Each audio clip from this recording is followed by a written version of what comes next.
Okay, I'm going to do a little greasing on these, and you'll see there's a grease cert here, there's one right underneath here, and there's one towards the bottom of the arm. You can see it underneath there, right there. Okay, so there's three on the yoke, and then as you come across, there's one right here, and there's one over here. So I'm going to go ahead and get this side of the car greased. Okay, you'll see this is a special grease end on these to fit over these. And basically it just slips on there like that. And you just pump it. And you watch, because it'll start coming out around in here. So you don't want to overfill it or it'll go all over the place. But these are brand new, so they'll take quite a bit of grease.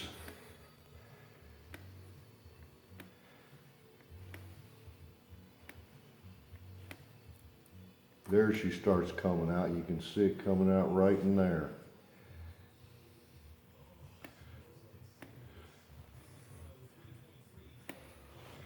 Okay, got that one greased up, and I'm going to wipe that up a little bit. You can see that pressed out of there and came out on the rag. So I'm going to go ahead and get those other ones, and there's 5 on this side. Okay, right there. That's what I'm using to grease these. It's a SIG 3000. I order it from Worth, and they got a weird supply chain. They don't carry that at hardwares and stores and such, but that is a good synthetic grease, and it's a high temperature and all that business, but it is a synthetic grease. Now when you grease these, I pump it in, and this is a reservoir up here, so you can feel it when it starts coming in there. Yeah, it's coming up now. And you don't want to pump them too full, because they'll pull off of the this rubber and the little ring you put on will pull off, so you want to kind of keep an eye on them as you fill them up. Now that's these kind with the bubbles on them here, and I'm going to go ahead and do the rest of these, but I'm going to point out where they are. There's 1, 2, 3, 4, there's one under here, 5, 6, 7, there's one under here, 8, there's one under here.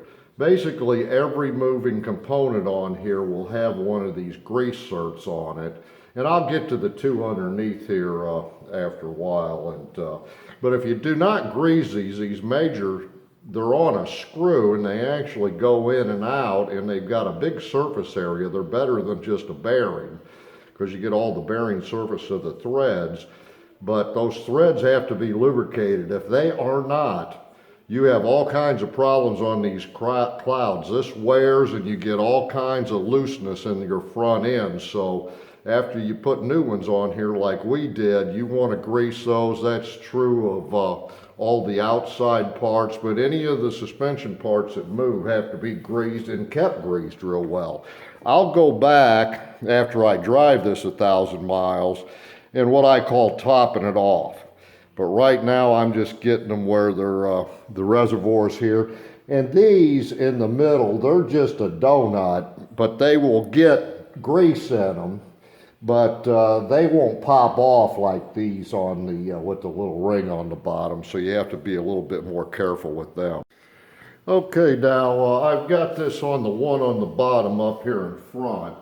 And it's a little bit different, because you got to watch around these O-rings to watch it and see if it comes out. And those have bearings in there, if you recall from our suspension video. But I'm watching around the edges as I pump. And this takes quite a bit, but it'll start squirting out there at some point.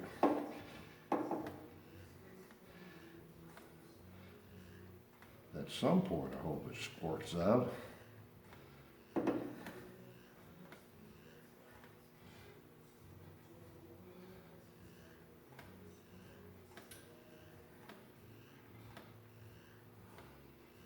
Okay, you can see it's starting to come out there around the edge. I'm going to wipe wipe that off a little bit, starting to come around up here at the top, so that's plenty for that. And wipe that down a little bit. Oh, I may have overdone that one a tad, which is okay.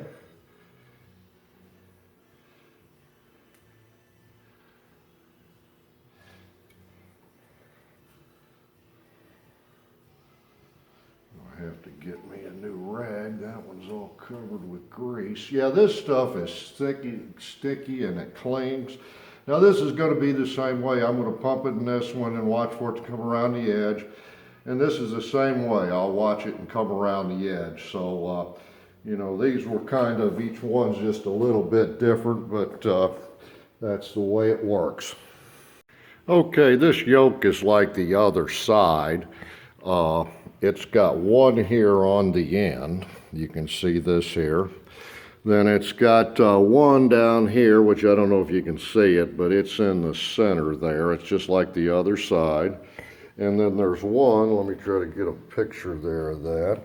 There's one underneath here, and it's right here, and it's not in there. I'm gonna have to put it in there. So anyway, those are the three on the yoke.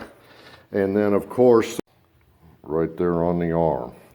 So there's 3, 4 on this side where there was 5 on the other side because of the steering box. If you have a left-hand car, what you're going to find is on a left-hand car that you got 5 on this side and 4 on the other. So depending which way you're steering.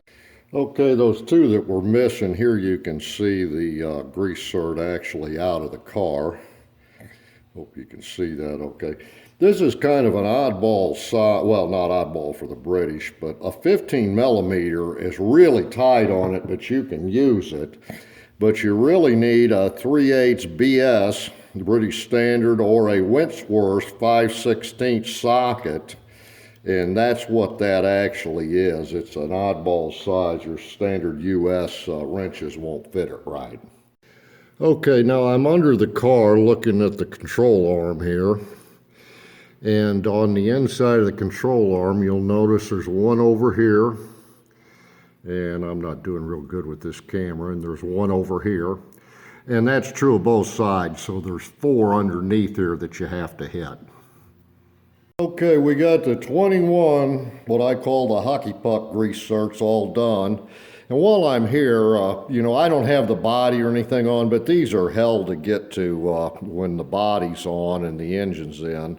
And I'm going to go ahead, there's a plug there that comes out, and I'm going to go ahead and take a little transmission fluid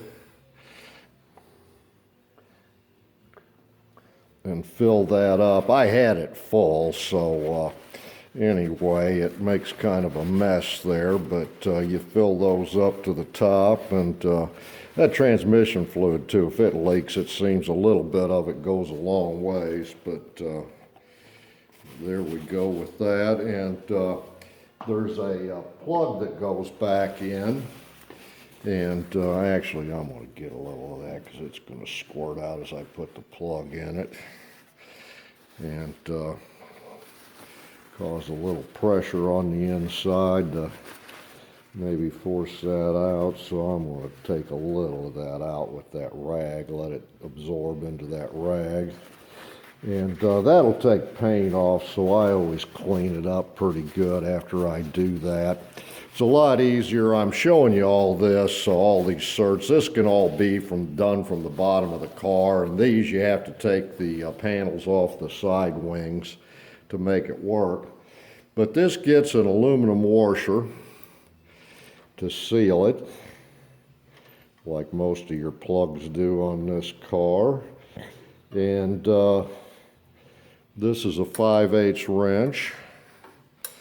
And you go ahead and you tighten that down. Now that's aluminum, so you don't want to go too far with it. You just want to snug it up like that. Okay, and so that's how you put the fluid in there. And of course that is the damper assembly, which is the shock for the front end of the car, and there's one on each side, so I'm going to go ahead and top the other side off. When you fill them up, sometimes they don't all flow into the chambers and stuff, so I just wanted to make sure they were full.